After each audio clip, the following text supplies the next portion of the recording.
Jaminasan, konbanwa. Saya Naila Maulida dari kelas Hokkaido angkatan J310. Saya akan menjelaskan beberapa partikel dalam bahasa Jepang. Yang pertama, partikel O. Rumus pada kalimatnya adalah kata benda satu, wa, kata benda dua, o, dan kata kerja. Kata kerja pada materi kali ini adalah kata kerja yang membutuhkan objek penderita atau korban, sehingga hanya bisa memakai partikel O saja. Kemudian partikel wo bisa dibaca wo atau o, tergantung kita senyamannya aja. Partikel wo berfungsi untuk menunjukkan kata benda dua adalah objek dari kata kerja. Posisinya disimpan setelah objek. Contohnya, bisa digunakan untuk kata kerja benkyoshimasu, hatarakimasu, dan tabemasu. Artinya, belajar, bekerja, dan makan. Partikel wo tidak bisa digunakan pada kata kerja ikimasu, kimasu, dan kaerimasu karena merupakan perpindahan, artinya pergi, datang, dan pulang. Contoh kalimatnya adalah saya belajar bahasa Jepang. Kata benda satu adalah saya, watashi. Kata benda dua adalah bahasa Jepang, yaitu nihongo. Kata kerjanya adalah belajar bahasa Jepangnya benkyoshimasu. Coba kita masukkan ke dalam rumus, yaitu watashi wa nihongo o benkyoshimasu. Hai, poin yang kedua, saya akan menjelaskan partikel D di bab 6 bagian B. Rumusnya adalah kata benda tempat, D kata kerja, mas kata kerja aktif. Partikel D menunjukkan tempat aktivitas.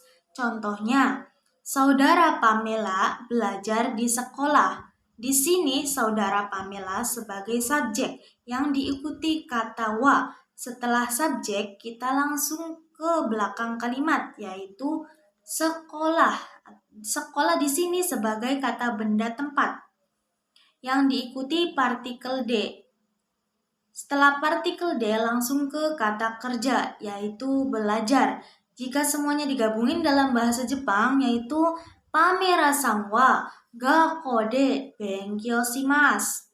Saudara Pamela belajar di sekolah. Bisa juga dijadikan kalimat negatif, kalimat lampau, dan negatif lampau. Kalimat negatifnya, Pamela-san wa gakkou de benkyoshimasen. Artinya, saudara Pamela tidak belajar di sekolah.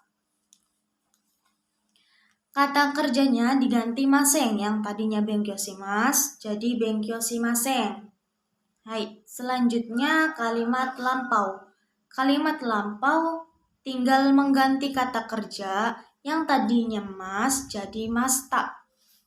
Selanjutnya, kalimat lampau negatif, yaitu kata kerjanya diganti maseng desta. Contohnya, Pamela-san wa gakkou de benkyoshimasen desta. Artinya, saudara Pamela telah tidak belajar di sekolah. Hai. Poin selanjutnya, bab 9 bagian 6, yaitu adayoku dengan baik, daitai sebagian besar, takusang banyak, sukoshi sedikit, amari tidak begitu, zengzeng sama sekali. Hai, yoku di sini artinya dengan baik atau sering, intensitasnya 100%. Contohnya, saudara Angel sering pergi ke sekolah. Dalam bahasa Jepangnya, Angeru-san wa gakkou e yoku ikimasu. Hai. Di sini yoku digunakan untuk kalimat positif ya. Dan daitai artinya sebagian besar atau kadang-kadang. Memiliki intensitas 80%.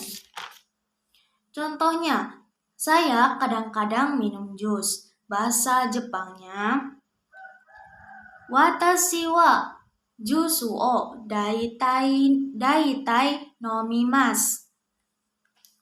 Selanjutnya, oh iya, di sini juga daitai digunakan untuk kalimat positif. Selanjutnya, sukoshi artinya sedikit yang memiliki intensitas 30%. Contohnya, saya sedikit mengerti bahasa Jepang. Bahasa Jepangnya, watashi wa nihongo o sukoshi wakarimasu.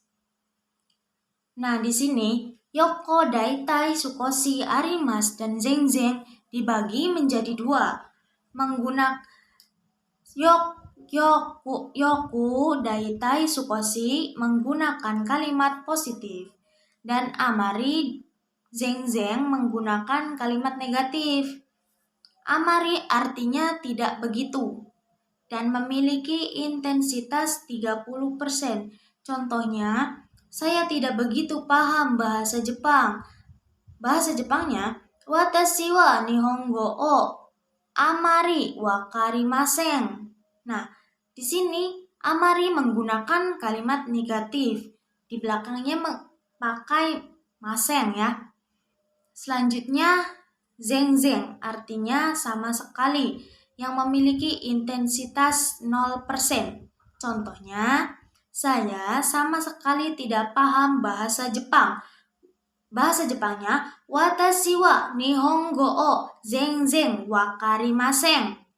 Nah, selanjutnya takusang artinya banyak, hanya digunakan untuk jumlah. Contohnya, saya mempunyai banyak pulpen. Dalam bahasa Jepangnya, watashi wa enpitsu ga takusang arimasu. Dan contoh sukoshi, saya mempunyai sedikit buah-buahan. Watashi wa kudamono ga sukoshi arimasu.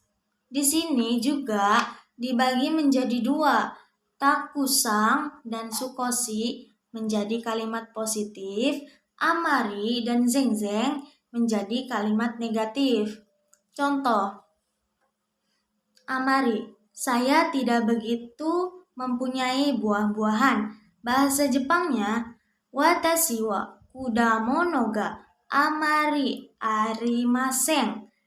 Hai, contoh zengzeng, saya sama sekali tidak mempunyai buah-buahan. Dalam bahasa Jepangnya, watashi wa kudamono ga zengzeng arimasen. Nah, yoku di sini itu artinya dengan baik. Dengan baik itu seperti sering. Intinya kita tuh mengerti dengan baik. Misal mengerti bahasa Jepang dengan baik. Berarti saya tuh mengerti semuanya, mengerti kanjinya, kotobanya, semuanya lah intinya. Nah, daitai artinya kan sebagian besar atau kadang-kadang. Saya mengerti sebagian besar bahasa Jepang. Nah, berarti saya hampir 80% mengerti bahasa Jepang. Selanjutnya, sukoshi artinya sedikit. Misal saya mengerti sedikit bahasa Jepang, berarti saya cuman mengerti berapa persen? 50 atau 30%-an lah. Seperti mengerti kotobanya saja. Nah, terus daitai amari. Amari itu tidak begitu. Nah, tidak begitu kan kalimat negatif. Jadi intensitasnya cuma 20%. Berarti tidak begitu. Contohnya, saya tidak begitu mengerti bahasa Jepang. Jadi cuma tahu kotobanya atau tahu hurufnya saja. Terus zengzeng. Zengzeng artinya sama sekali. Dan zengzeng juga masuknya ke kalimat negatif. Contohnya, saya sama sekali tidak mengerti bahasa Jepang. Jadi saya tidak tahu sama sekali dalam bahasa Jepang. Cuman intensitasnya juga 0%. Hai. Mohon maaf atas kekurangannya. Domo arigatou gozaimasu.